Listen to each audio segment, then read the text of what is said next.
All right. Oh, fuck. All right. All right. All right. What is good, chat? As you can see by the title, if you can fucking read, we're going to be going over Myron and Ryad. I got to get this nigga's name right. Their breakdown of the Iran war. If you haven't been paying attention, if you've been living under a fucking rock, they, Trump killed the Ayatollah of Iran, the prime minister, and, trying to basically say that they won. But we'll see what Myron and Ryad has to say. And we got Nick talking about it too. So let's get into it today.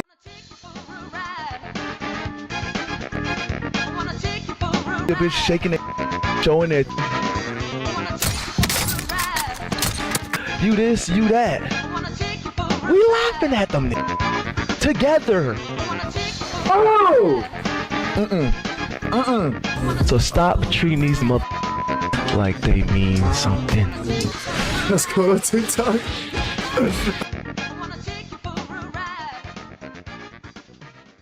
All right, now let's get right into this video because you know I don't like to waste fucking time. Reason why killing Khomeini it doesn't really do anything or achieve anything is because Iran has martyrdom culture, and so when you kill these leaders or you decapitate these military... I don't know why we haven't figured that out since... I hate watching this intro. I don't know why we haven't figured that out since fucking Iraq. Fuck Iran. Iran has a martyrdom culture. I feel like Muslims have a martyrdom religion. Like it's like die or be, listen to Allah. So it's like I don't know why they didn't understand that with Iraq. Like, you can't just kill somebody and think that niggas is gonna they're gonna fucking like, even with like the Japanese people, like they would even do the kamikaze airplanes before they would die before they would fucking lose. So it's like that's just how they are. I know this may be a little bit repetitive to those of you who have already been keeping up with the news or watching our show or other political commentators, but for those of you guys who are kind of confused or in the dark as to what's happening, I'll give a brief overview. Last night at around, or actually technically, I guess this morning at around 1 or 2 a.m. Eastern time, there were strikes in Tehran. Israel had announced that they had struck Tehran. This morning, 1 or 2 a.m. Eastern time. This was yesterday. So 1 or 2 a.m. Sunday, or yeah, going into Sunday probably. And they shut down their own airspace and advised their own citizens to take cover in safe rooms or bomb shelters. So they launched a joint attack with the United States in which Donald Trump posted to Truth Social for an address, and they pretty much desecrated all of the key military standpoints in Tehran, and in those strikes ended up what I'm seeing now, and this is what's developing, assassinating Ayatollah Khomeini, Ali Khamenei. If you guys aren't familiar with him, he's the supreme leader, the religious authority over Iran. And he also wasn't hiding. That's another thing, guys. It wasn't like he was in some tight bunker or undercover bunker. He was in his home, in his office, actually. He was not hiding. And so in these strikes, not only did they assassinate... Yeah, you can pull him up on screen. So in these strikes, not only did they assassinate him, but they also probably got rid of a lot of key military figures in the leadership as well, I'm assuming, because whoever was around him had to have been of some importance as well.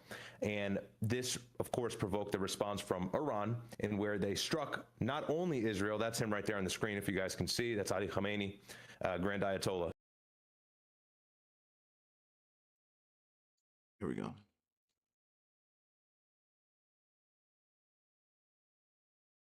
Yeah, this guy, basically, guys.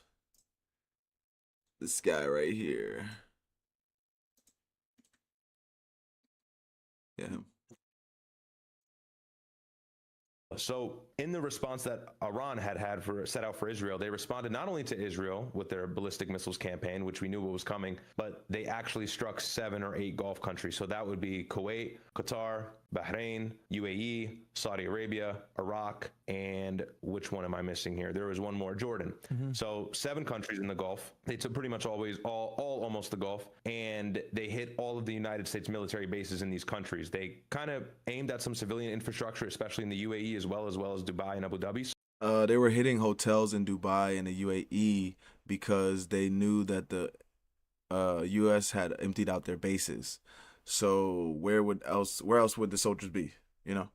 It would be the hotels, which is the reason they gave for why they were hitting the hotels. So if you go on Twitter, you can see a bunch of that on your timeline. So right now where we are is Iran is still unleashing its military barrage of missiles onto these Gulf countries, whilst simultaneously attacking Israel, Tel Aviv, Haifa, and other provinces as well. Now, what's happening on the ground in Israel and in the air is a little bit skewed, of course, because Western media is a lot more reluctant to post that kind of stuff and report on it. And so what we're having to do is go in Telegram channels and find out what's going on the ground in Israel. But from what I'm gathering here, and you let me know if you agree, Myron, it seems like Israel is not really, look, they're getting barraged and they're getting assaulted badly and they're dealing with a lot of damage in infrastructure, but it seems like the United States and Israel has good control over the situation. And not only have they decapitated leadership, but they obviously have the upper hand when it comes to air superiority. Although this is a long game, for right now, it seems like they've kind of dealt the brunt of force to start off the war. But again, it's a war, it's not a battle. So we'll see what happens over the next. But that's the thing. It's like he wanted that to happen. He wanted them to kill him. He knew they was gonna bomb his house.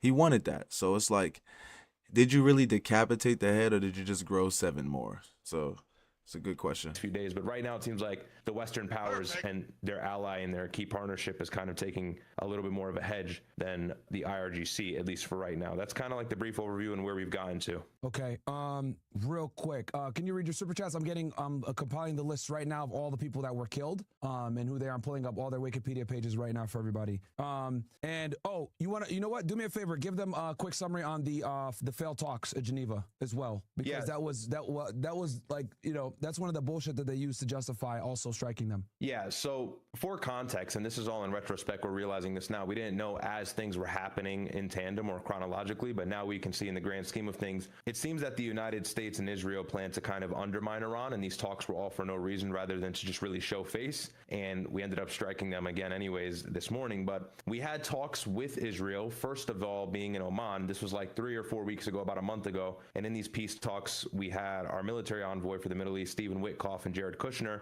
who represent Donald Trump, in meeting with IRGC official members, as well as other key figures in the Iranian government and political figures, to come to some sort of terms. The issue is obviously, what are those terms? What are the stipulations? What is America bringing to the table? What are the non-negotiables? For us, we kept moving the goalposts, and we'll kind of get to why that's the case later. I'll break this all down so you guys understand clearly. But we moved the goalposts. We're talking about, well, you need to get rid of your missiles program, and then you need to get rid of your proxy program. If you guys don't know, Iran has a very powerful proxy program located in southern Lebanon as well as North Yemen. Those are really the major threats, as well as some of them in Iraq as well. And so the United States is telling Israel, you've got to get rid of these proxies. You've got to do something about this, as well as pretty much halting your nuclear program, promising us you're not going to make a bomb. At the same time, we're also telling them you've got to shut down the ballistic missiles program. And Benjamin Netanyahu even proposed that for the missiles program, they have to shorten the distance in which their missiles can travel. So 300 kilometers, which is fucking retarded. Useless. Yeah, which is literally missiles not going to be able to even leave the province of Iran with that kind of distance. As we know, Iran is a very large area and landmass. And so, of course, these are unrealistic terms. So basically, the U.S. and Israel is like, you guys got to go butt naked. No, nothing.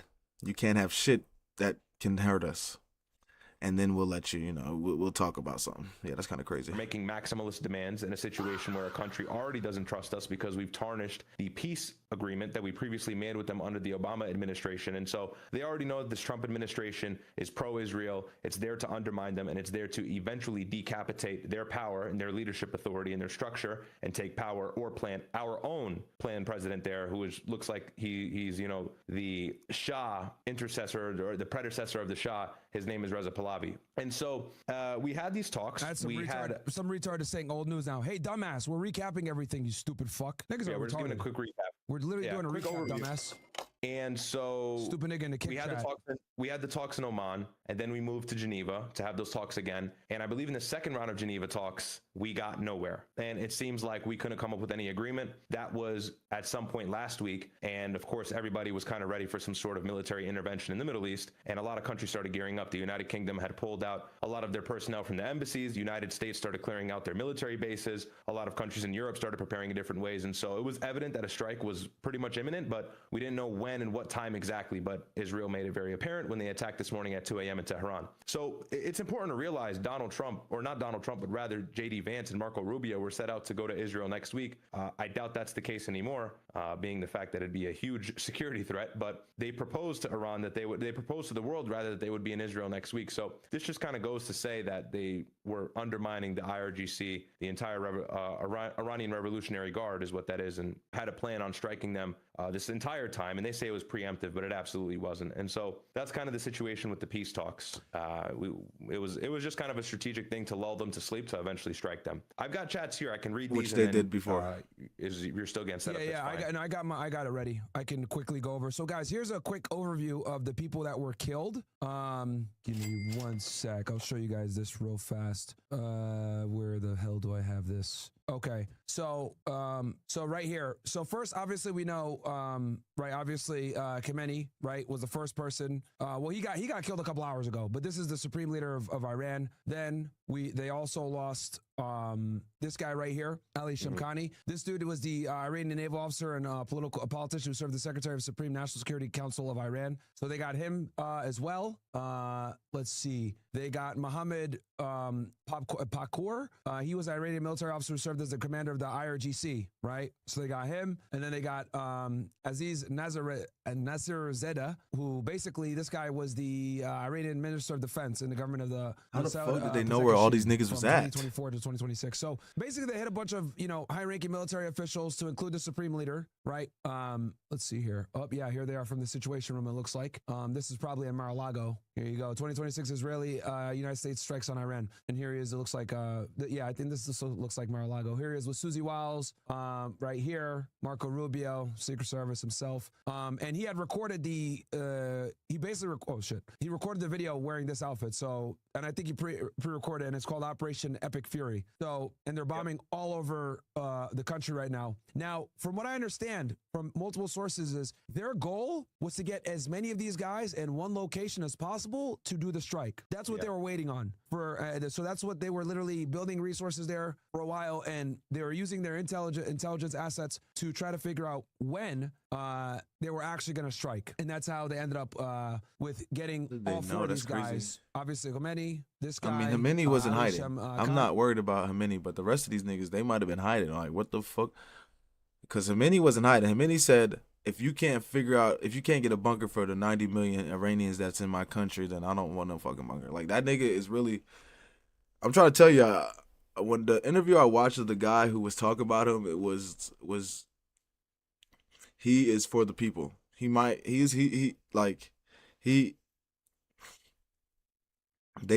liked him. It's not, they did not like him. They liked him. So, and people are willing to die for that. So yeah, it wasn't just like, that's why the war isn't over, because they liked him. Mohammed Pakur, and then obviously this is them at the Situation Room and everything else like that in Mar-a-Lago. Now here's a list of what's transpired, guys, over the past couple of hours, right? So Iran and Iraqi militias have basically targeted Al-Udeid Air Base in Qatar. You guys know that's the biggest air base in the Middle East. NSA Bahrain, that's a naval location of Bahrain. Al-Dafra base in the UAE, Prince Sultan base in Saudi Arabia, Ali Al-Salam base in Kuwait, American base in Erbil, Iraqi Kurdistan, the Mufaq al-Sulti air base in Jordan, radar systems in Bahrain, radar systems in Qatar, UAE airport, Bahrain airport, launched missiles over 50 different times towards Israel, multiple impacts in Israel, visual confirmation of a ship being struck, likely an Israeli Navy ship, suicidal drones impacting multiple infrastructure and high-value properties across the Gulf, UAE, Bahrain, and Qatar, over 120 Israeli casualties, one dead Emirati, drone strikes in Erbil, Iraqi Kurdistan. And then on the U.S. side, they've gotten, obviously, the Supreme Leader Ali Khamenei, assassination of 6 senior Iranian military figures. I showed you guys 3 or 4 of them. 900 plus strikes in Iran, 100 plus dead civilians, and all-age girls' school was struck, and over 80 people were killed. I'm confident that this school that they bombed, chat, there was probably a high-ranking military official there. That's what I'm willing to bet as to why they struck it. Then you got multiple Iranian missile bases were struck. The Iranian Ministry of Defense building was struck. Iranian presidential palace was struck. The Iranian Supreme Leader's office was struck. Mass airstrikes throughout Iran. Air superiority almost fully achieved, according to Israeli. Damn. They struck it because it was an important official. They're going to kill all them niggas. Jesus Christ. It's so They've got full control of the air now. I don't. Well, do they? Because I know that they've been having in Iran, issues with the United States has a good deal. I'm reading in a lot of different places that the United States has a good deal of control of the air in Iran. Okay. Hold on. I don't know why my camera's acting like that, but whatever. So basically, I could stop sharing now. Hold on. What the fuck? Okay, there we go. Okay. Go ahead, bro. You said you want to. So guys, that's like an update of the past 20 hours or so. So there's been damage on both sides. From what I understand, the Iranians haven't used their most sophisticated missiles yet. They're using things from the back of the stockpile, especially to hit the Gulf states. So basically, today's Monday, 48 hours ago. The Gulf states are pretty much sitting ducks where they're at. But yeah, go ahead, Ryad. Do you have anything that you want to say? Yeah, no. So a lot of people and kind of U.S. legacy media is getting their head twisted up and thinking that they've got the upper hand now and things are nearing the end. But I would say that it's definitely the opposite of that. I think that this is still going to be long-winded. The reason why is because it's pretty obvious Iran has not actually pulled out any of their serious military capabilities or assets just yet. And the reason why is because they have a large stockpile of these missiles. They have so many in reserve. And so what we're seeing up front, basic, war 101 military tactics, what we're seeing up front is probably not going to be their best stuff. And so Israel is still on high alert. Sirens are sounding every single, I don't know, like 20, 30 minutes. I'm getting. You got to remember, Iran, like I said before in last stream, they did 12 days of missiles and they were still ready to keep going. So this is like the second day or this, because it started. When did it start? Where's my phone at? Because I want to say it started Saturday morning. Let me see, because I text my aunt.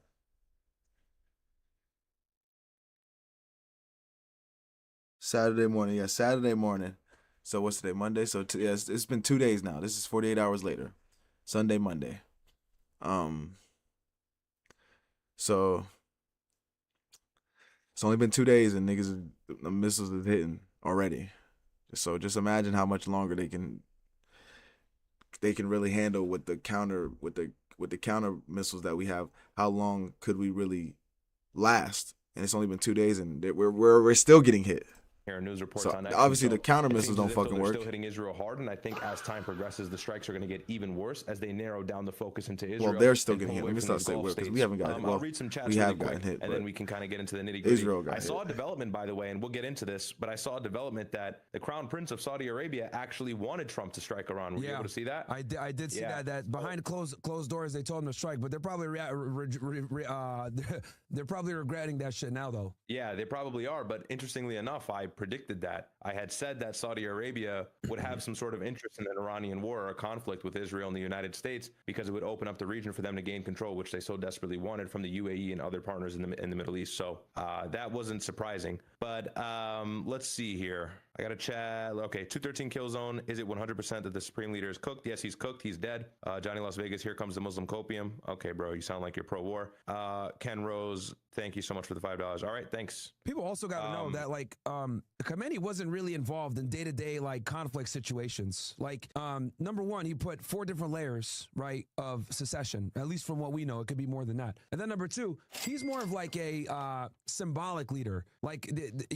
Him dying isn't really going to change too much when it comes to the resistance and the IRGC, whatever. If anything, the CIA warned Trump that killing Khamenei is actually it could backfire. CIA literally warned him that that it doesn't really it could create more issues because strategically, go ahead. No, go ahead. You good? No, you're right. Strategically, the reason why killing Khamenei it doesn't really do anything or achieve anything is because one, Iran has martyrdom culture, and so when you kill these leaders or you decapitate these military officials, you do nothing except charge up the IRGC and all the other provinces around the country who support the military, because it's not just people who hate the IRGC. There's actually a lot of people who are in support of regime or in support of the regime against the United States, meaning maybe they don't like the regime that much, but they have a vested interest in the regime defeating and fighting Israel and the United States. A lot of people have this misunderstanding where they think that nobody supports the Ayatollah or the regime and they're evil, and there's these trying to tell you guys, the enemy of my enemy is my friend. Think about that. Head people and hang people and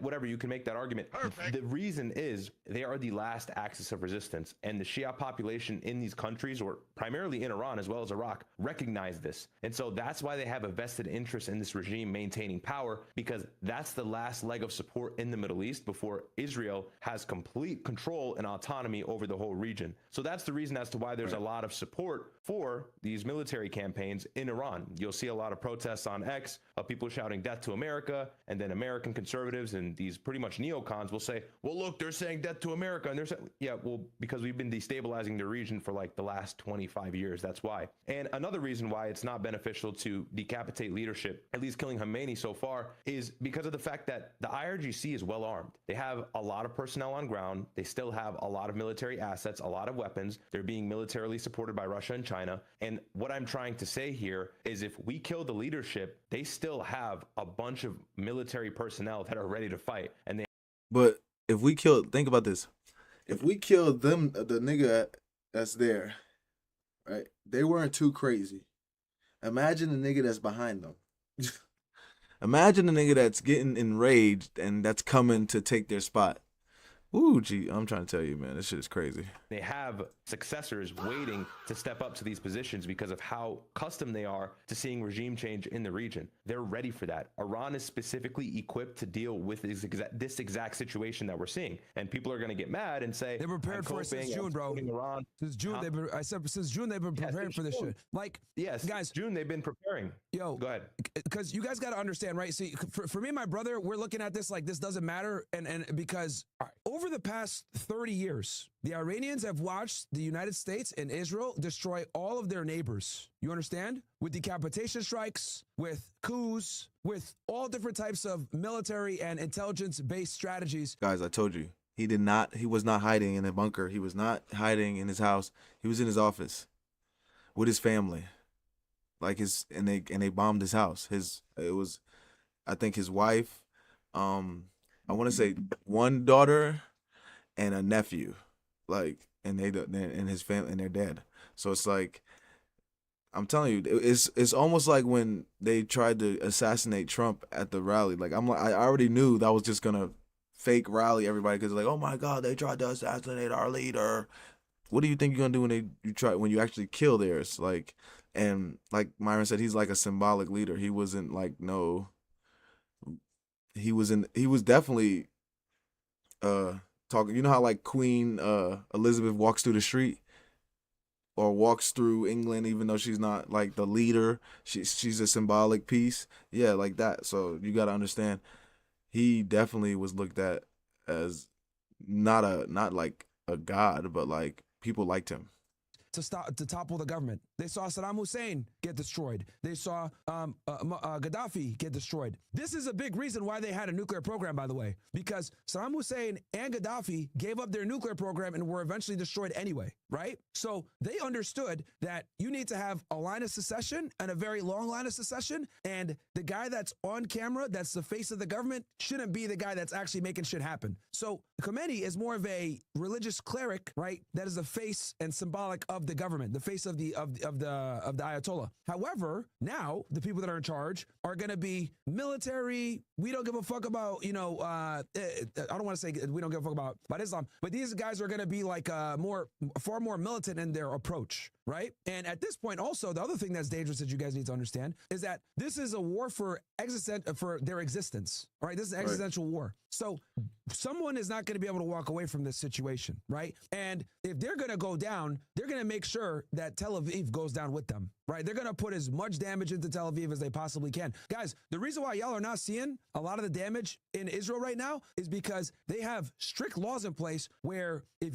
they catch you taking video and trying to put it on the internet or whatever, you could go to jail for that shit. Israel's put on some extreme censorship ordinances in place to prevent people from showing what's actually getting hit, so the Iranians cannot calibrate their missiles to be more accurate in different locations all across Israel. They did this during the 12-day war too, but now they're being far more militant about it. So they already kind of been preparing for this since the 6-day war. The 12-day war, back 6 or 8 months ago. So killing the supreme leader is not really that big of a deal. Also, you're talking about people that want to die this way. like these dudes say yes, I wish I could. Bro, you gave this nigga what he wanted. He died in Ramadan, in the middle of a war against Israel. Yeah, cutting the head off the snake is not going to do what it's not going to do shit. Yeah, it's going to give the United States an advantage. We can say but that. That's just their culture and their religion. They rather die for what they believe than let somebody, then bow down. So that's I didn't understand why they thought that would work. oh, let's kill their leader. That makes sense. No, this is gonna piss them off even more. Now the nigga who comes behind him is not gonna give a fuck, and he's launching them bitches. Like, I don't understand like that. I'm telling you guys, it just, I don't get it.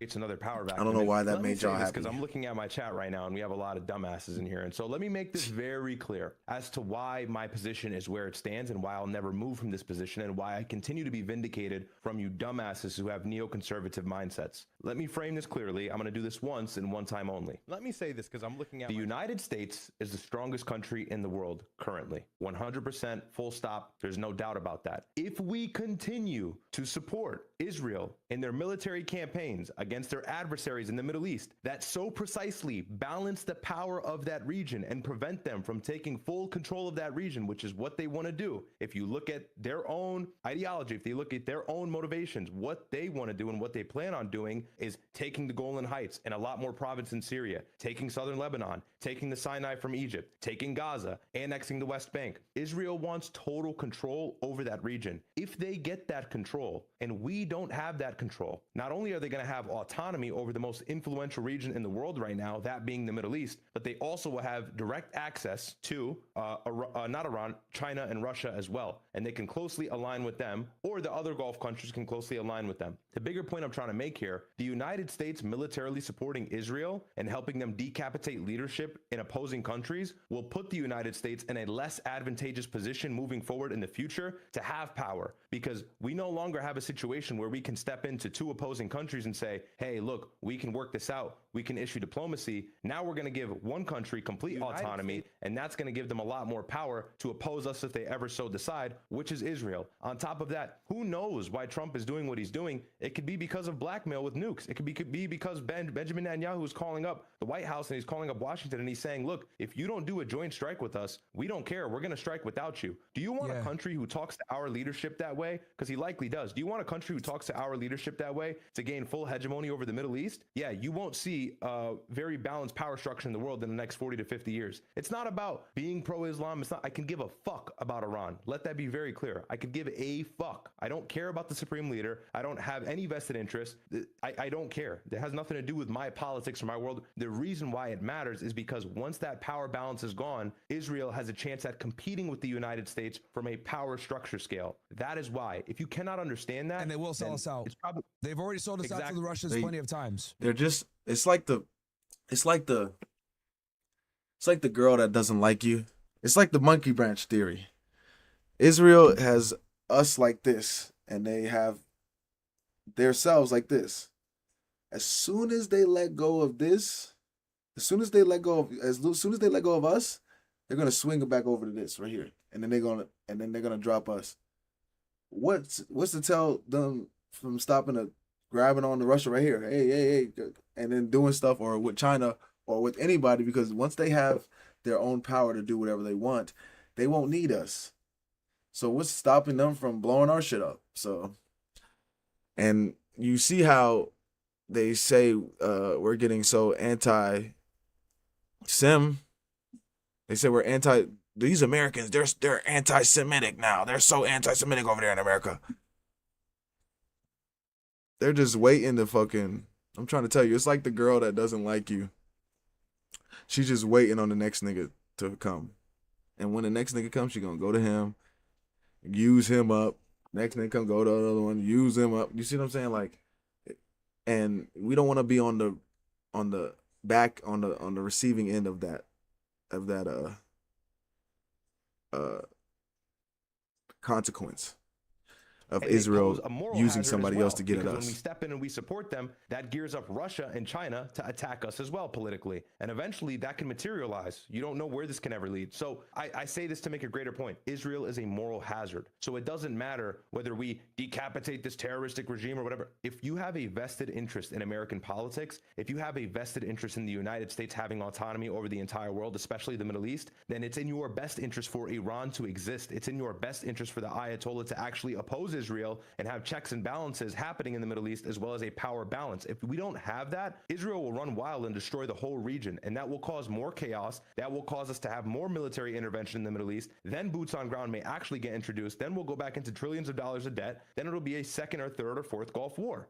That's the biggest problem. This is going to transpire into something greater if Iran is decapitated. Now that we've killed Ayatollah, there's going to be a power vacuum, and several different factions may try to rise to power. Further destabilization. I don't know how people don't understand this. Look at what happened in Syria. It's literally the same thing. And people say, oh, well, Iraq is different because we had boots on ground and we were there for several years and we didn't have, this quick air swooping campaign where we changed the power structure and everything like that. It doesn't matter whether this war is 4 days, 10 minutes, or 4 years. The outcome is negative for the United States because now there's no power balance in the Middle East. That's the point I'm trying to make. Hopefully that long-winded explanation can bridge the gap for some of these retards who think that I'm being some Iranian apologist. No, I actually have a vested interest in the United States. That's why I have that position. Go ahead. Yeah, no, people are just very stupid because they don't realize the Israelis will sell us out once the only reason the only reason they work with us so closely and do what we say to some degree is because we support them. Once they no longer need us for protection, guys, they're going to sell us out. They've been caught multiple times selling secrets to the Chinese and selling secrets to the Russians. Jonathan Pollard, anybody? And the reason why, guys, by the way, Russia and Israel have a very, they have like a secret partnership. And the reason why is because Russia has lots of Ashkenazi Jews, okay? So for a very long time, what spies would do is they'd say, look, we'll give you secrets, we'll give you American secrets, but you need to let go of these Jewish spies that you guys have, that the Gestapo went and caught up. Cool. We'll let them go. Give us American secrets and we'll give them to you and they can have safe passage to Israel, right? So that's what's that's kind of been the dynamic between Israel and Russia for a while. This is why, honestly, Russia drags their feet when they give the Iranians weapons because of that secret relationship that they have. Well, it's not so Yeah, I said that last secret, stream. it's kind of, it's almost like a symbiotic relationship, right? And then as far as I wouldn't say it's secret, but it's definitely not talked about a lot because, like I said, nobody really. I don't think anybody really knows that Russia has is the reason that Russia was letting the Jews the spies back like that. I don't think anybody really knew that. Israel becoming the hegemon in the Middle East. I mean, I don't think it's a good thing, man. But again, they want to get that so that they don't have to be as reliant on us because they know the time is ticking and they know that their time is almost up. Support of Israel has dropped off precipitously over the past 2 to 3 years, ever since October 7th and what they did in Gaza. So they know that they're losing the narrative. This is why they're frantically buying up TikTok, putting leadership into Facebook that's trying to make the term Zionist a protected class so that you can't criticize it and people can get banned for hate speech. They're putting in new anti-Semitism laws, right? And this isn't just in America. They're doing it in Australia as well and in the UK. So they're trying to rewrite the narrative and they're trying to bring back censorship like they did prior to the October 7th war. But now everyone's red-pilled. You can't unsee it. So they know that they're operating on borrowed time and that they need to go ahead and get Iran out of there so that they can establish themselves as a world superpower. Make no mistake about it. Their goal is to become a world superpower and take over the Middle East. That's why Mike Huckabee's comments the other day when he said, oh yeah, they should just have it all. Why do you think 14 different Muslim countries condemned Mike Huckabee in the United States for that? Because they know deep down in the back of their mind it's true. That is what the Israelis want. And the scariest part is they can actually do it. Okay? Yeah. Exactly. They can actually do it. All these Gulf countries are too pussy to stand up to Israel. So the only country that's really been standing up against them are the Iranians. I'll take it a step further. Me and my brother were discussing this last night. If you go to any Muslim country, right, they're going to tell you that the Ayatollah has more balls than Mohammed bin Salman or the other guy out of who's the head guy in MBZ out of the Mohammed UAE. bin Zayed. There you go, Mohammed bin Zayed. Like the government these people in these Muslim countries will tell you they respect the government of Iran more than they respect the government of the Gulf. Just being honest with y'all.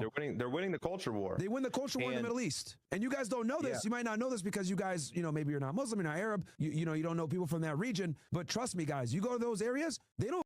No, like I said, guys, they liked him. They really liked him. They would die for him. So them killing him was not a win. That was not a W. That was a definite L because now they're more radicalized and now they really see, oh yeah, America don't fuck with us.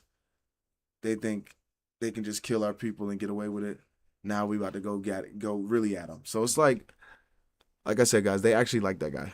they detest the fucking monarchies and the leadership. They just can't say it because they're gonna get killed, right? Mohammed bin Salman will kill you for talking shit about him. Ask Khashoggi. You get chopped up in an embassy in Turkey, bro. So, but in general, a lot of them are gonna have more support for the Ayatollah because they're the only ones actually standing up for the Palestinians, who are Sunni Muslims, the only ones. So that's the this is it's very important that you guys understand these dynamics in the Middle East because no one talks about this here in the West. But that's how they look at it. Go ahead. Pay attention to from Israel's inception in 1948, and then you fast forward to the 70s and the 60s and the Yom Kippur War. And Israel has had tensions with the entire region. Now, some of that you can argue has been because of the fact that the Arab neighbors were unhappy with how they annexed Palestinians from their land. Of course, that's the first grievance, and probably that's the most important. That's what started everything. But Israel has had a very specific key interest in removing any sort of power structure in the region that can pose a threat to them militarily or even match their power so Israel can't do what they want. See, it's not a fact of the matter that Saddam Hussein was going to overthrow Israel and destroy them. He knew that that wasn't feasible. He knew that that wasn't feasible. He even tried to do that with the Kuwait, and he didn't get very far. He saw how United States backing and military support can destroy him even via a proxy. And so I don't think that he ever had the plan of invading Israel and destroying it. Yet Israel banked so hard with the clean break strategy in the 96 moving forward to remove him from power, as well as several other leaders in the region. Why? They don't want that power to exist next to them,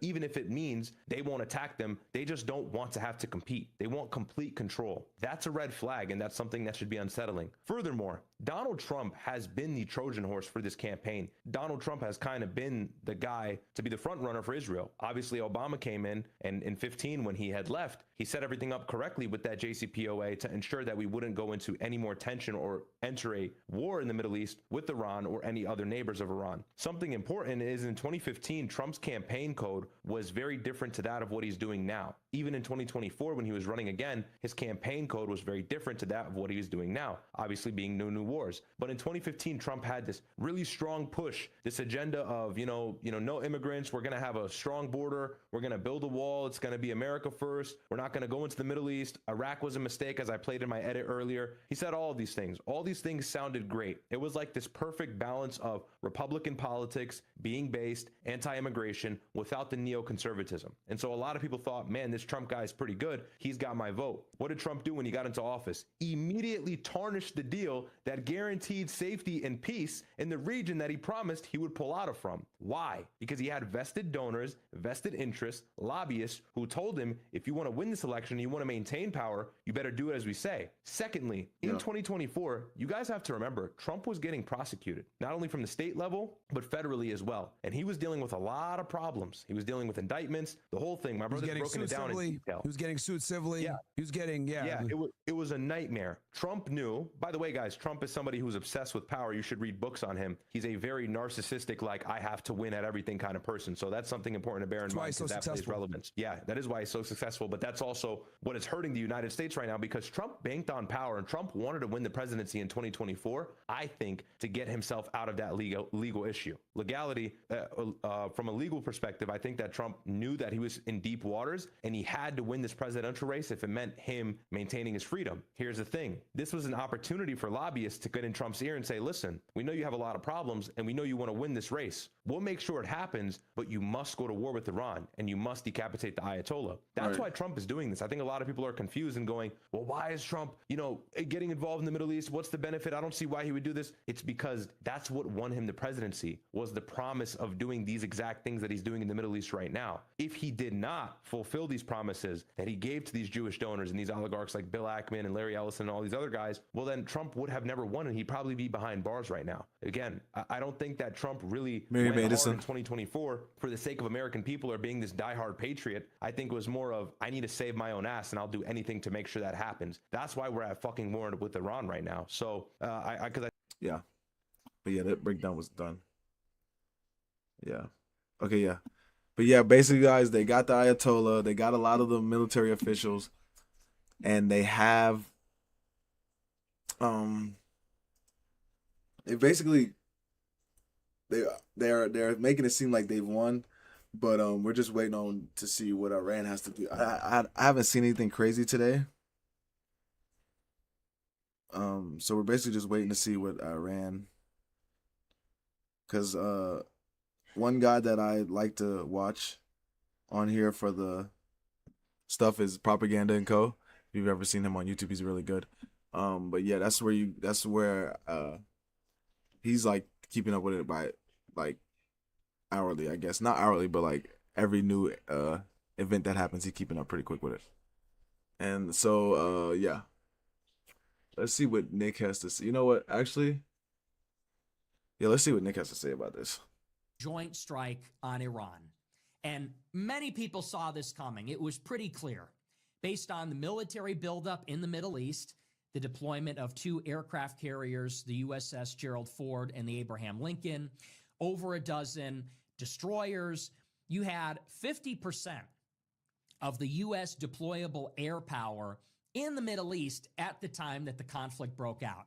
In addition, the United States and Israel had made steps to bolster their defenses. They deployed missile defense systems like Patriot missile batteries and THAAD systems. The U.S. moved its troops out of harm's way, called on diplomatic personnel at embassies to evacuate. Israel opened bomb shelters. So it was very clear, as you know, that since those protests in January, about a month and a half ago, when the United States moved to deploy all this military power in the region, that we were moving towards war. And last night, we finally got it. And so the U.S. and Israel launched, I believe now the tally is over 1,000 airstrikes on Iran. It appears that the U.S. and Israel have suffered no casualties. They have complete air superiority over the western half of the country. They claim they will have air superiority over the rest of the country within 24 hours. The U.S. and Israel targeted regime targets, so centers of government, command and control, military leadership, fortified bunkers. They also targeted nuclear sites, and that's not just Fordo, Esfahan, and Natanz, which is where they enrich the uranium, but also Bushehr, where Iran operates a Russian-provided nuclear power plant. And lastly, they targeted, and this is the big one, not the Russian provided regime military assets. So missile launch platforms, their missile manufacturing cities, where they actually have underground an entire city to build their missiles. The U.S. targeted their Navy, targeted their defense ministry, their intelligence ministry, the executive function of the military, and all the hardware. Yeah, we saw that when they showed that list on Twitter. Very shortly after the strikes began and rumors surfaced of this on social media, video was posted, the president made a statement. And I have to tell you, this was the most disturbing, surreal thing I think I've witnessed maybe since the COVID pandemic. And if you saw this live, you know what I'm talking about. The president posted a formal address last night announcing the operation and discussing the goals Last night. This has got to be Sunday. Yeah. of the operation and some expectations about what will happen.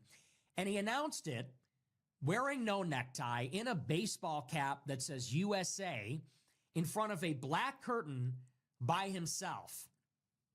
And without getting too much into this quite yet, because we will arrive there eventually, there is something particularly surreal when you measure and weigh the gravity of the situation and its significance for the United States.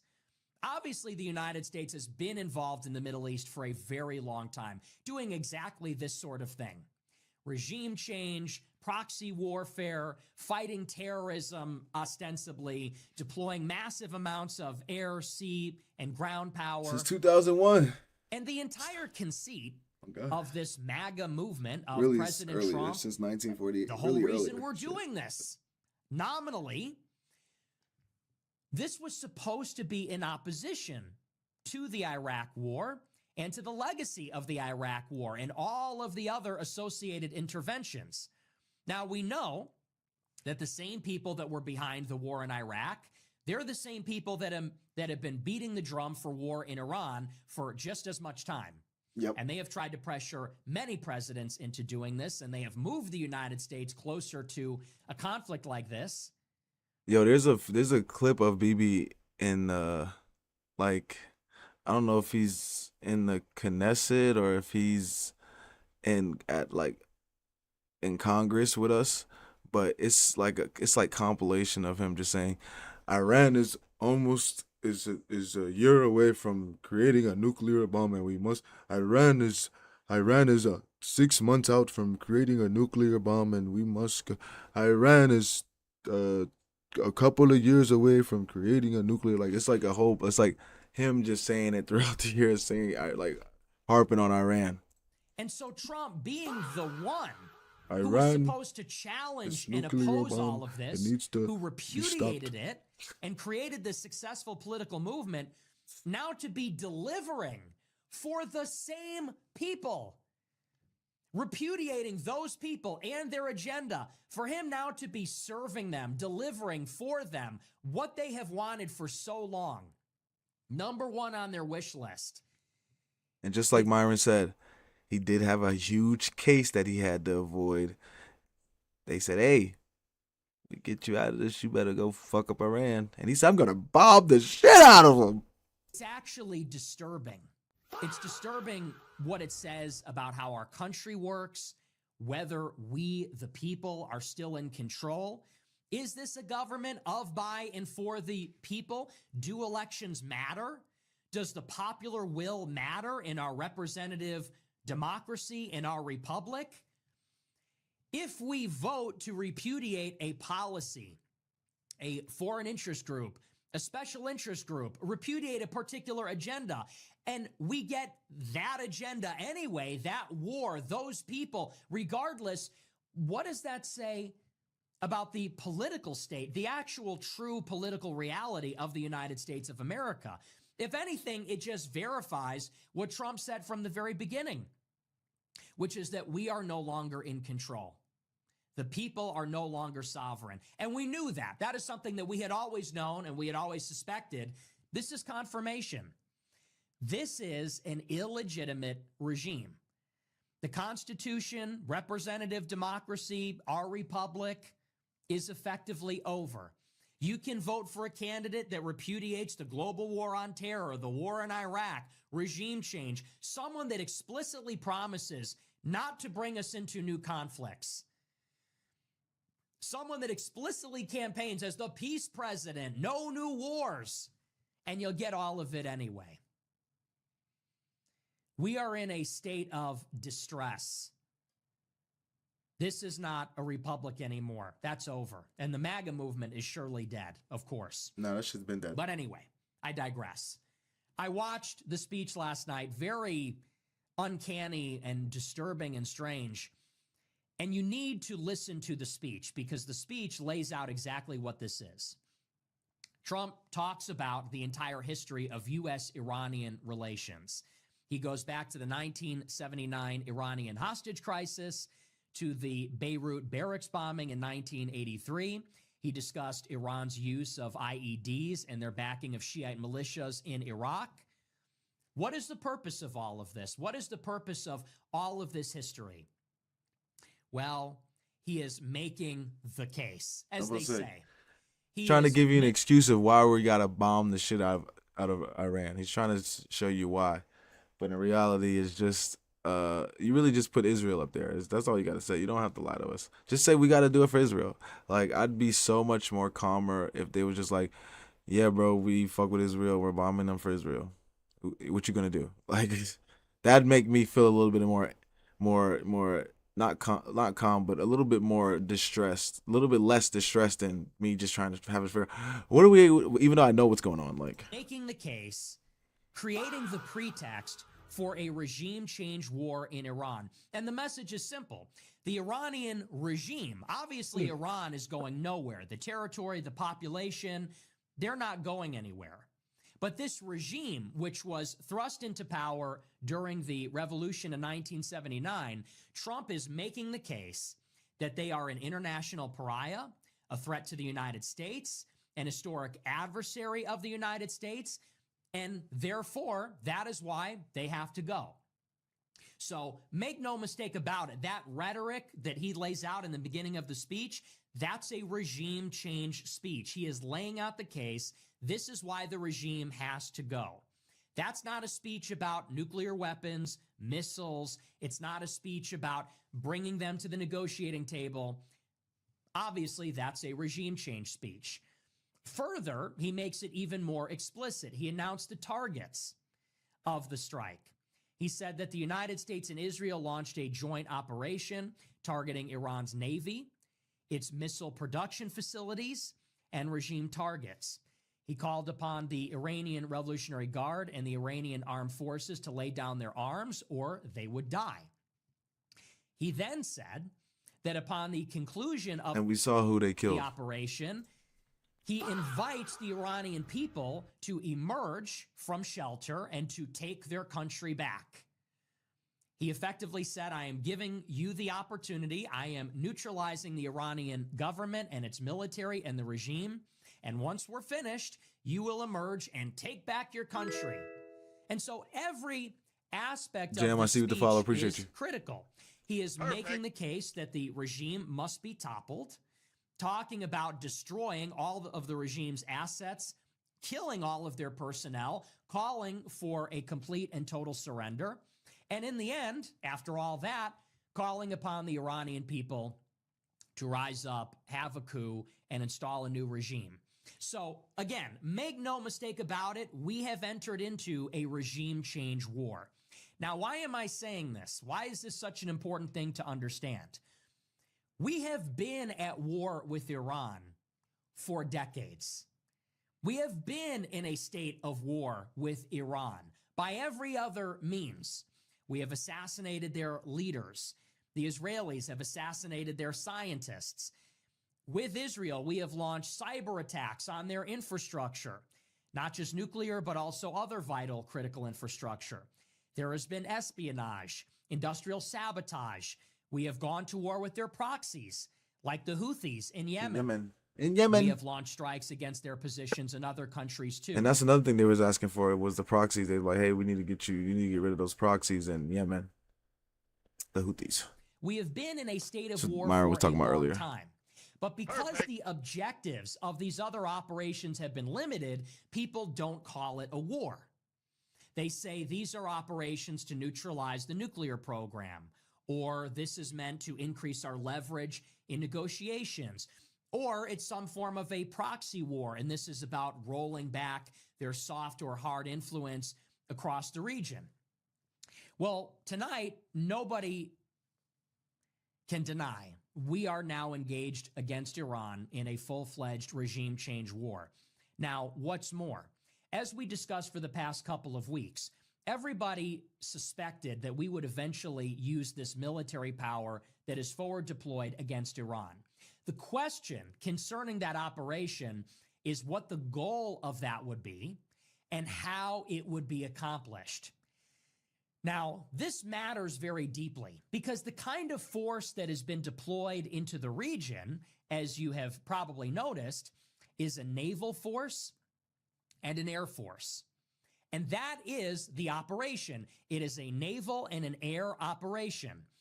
We have not invaded Iran. We have not put boots on the ground. We don't have special forces there. There has not been a major coalition invasion. We don't have people parachuting in. How this operation is being conducted is with missiles launched from ships and with air power. It is with our carriers, which bring the air power to the region. It is with bombers, which have been stationed in other countries. It is an air and sea campaign.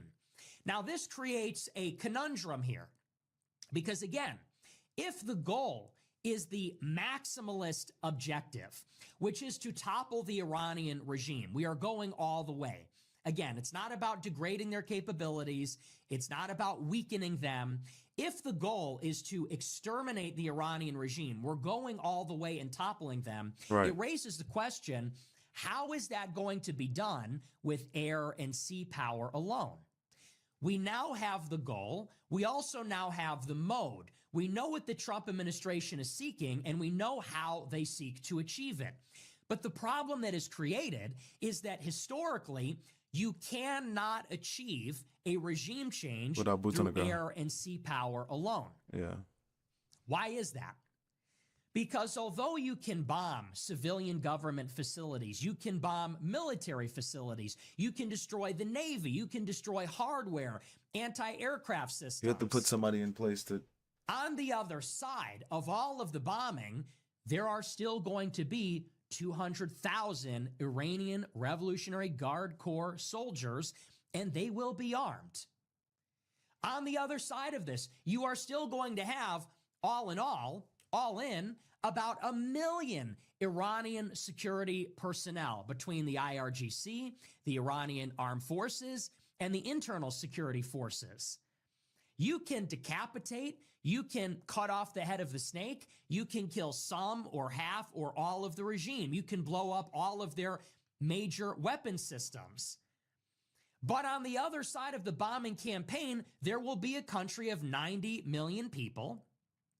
And the only apparatus in place to control those people with the use of force that is organized into a hierarchy behind an ideology with some semblance of legitimacy, with experience, it's going to be the very same Iranian regime. This is the problem. Blow up their navy, destroy their missiles, decapitate the leadership. There's a chain of command. Other people will replace the leadership.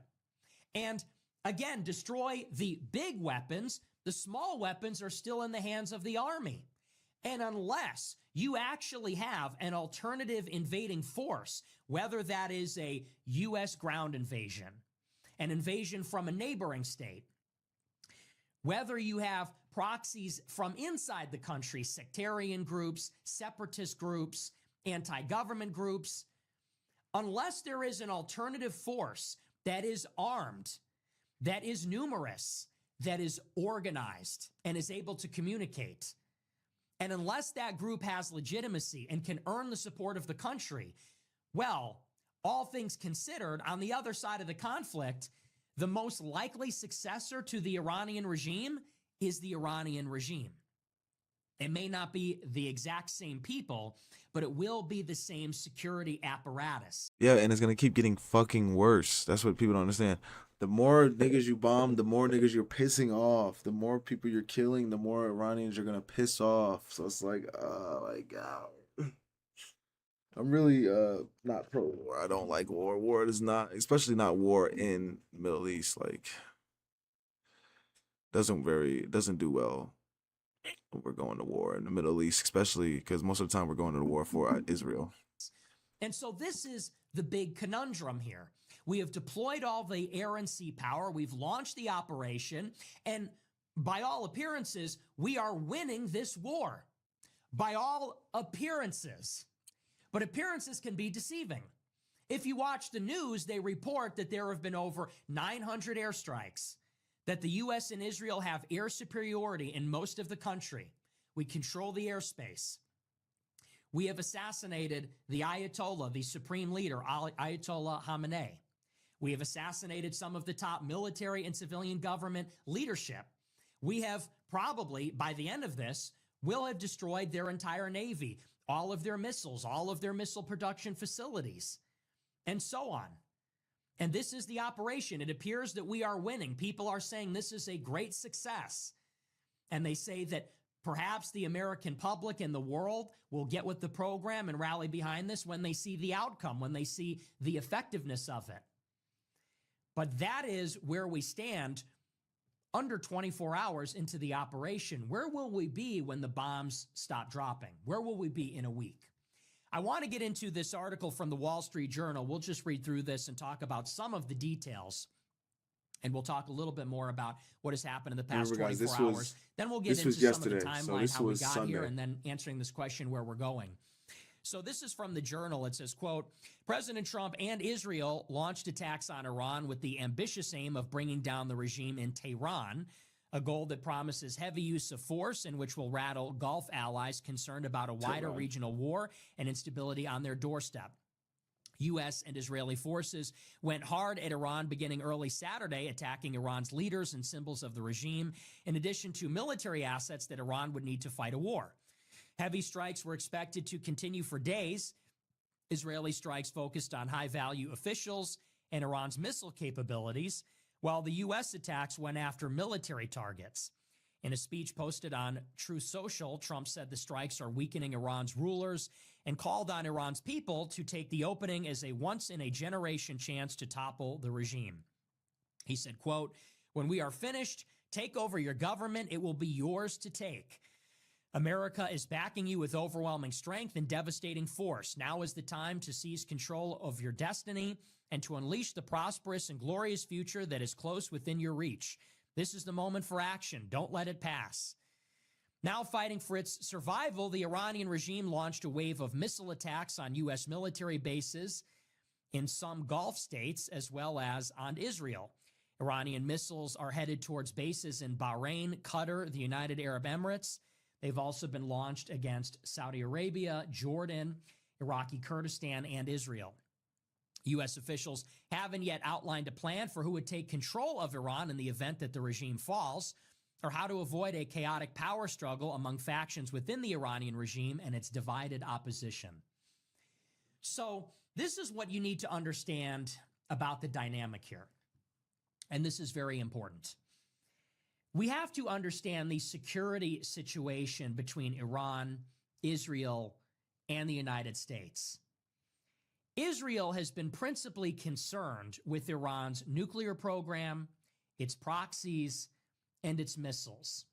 Now, more on this in a moment. We'll get back. Concerned because that's the only thing that can stop them from fucking being the all powerful in the Middle East. Back into this equation here.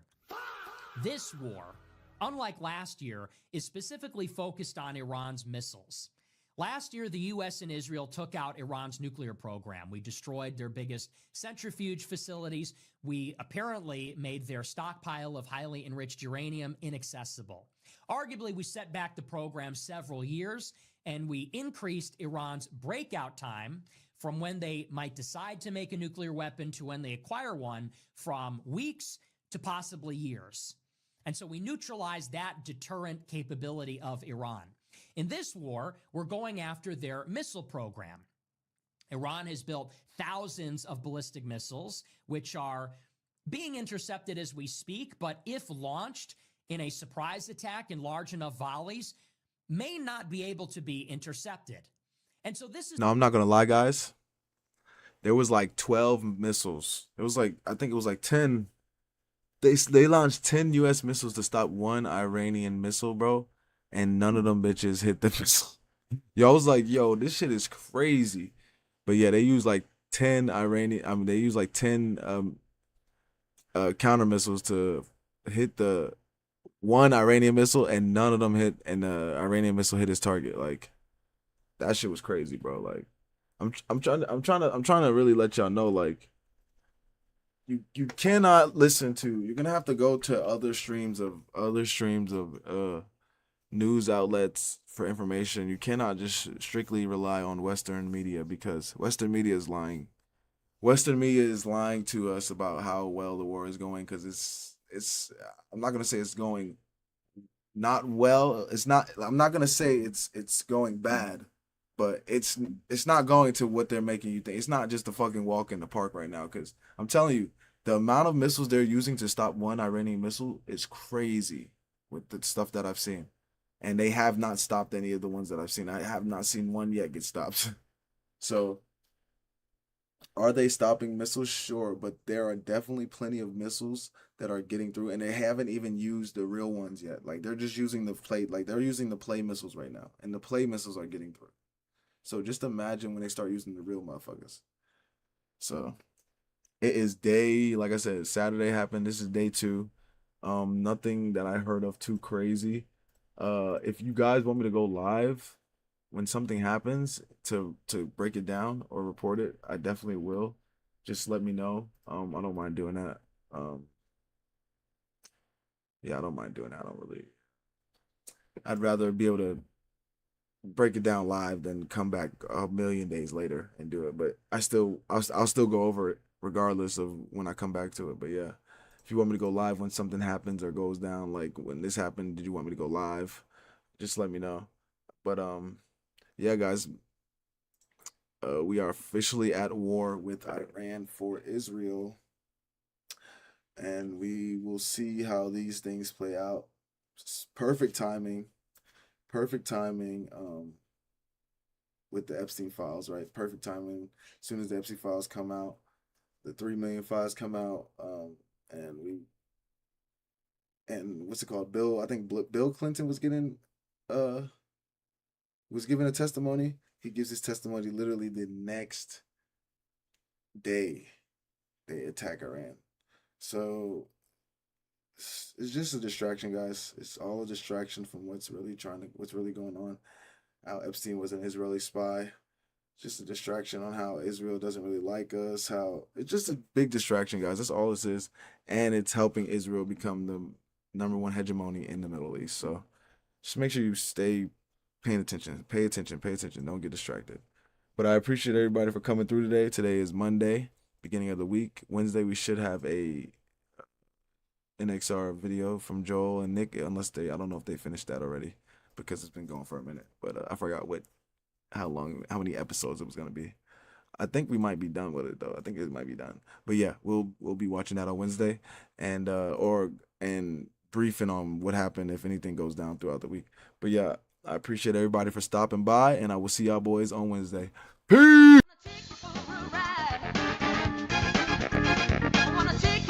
The bitch shaking it, showing it. You this, you that. We laughing at them together. Oh! So stop treating these mother like they mean something. Let's go to TikTok.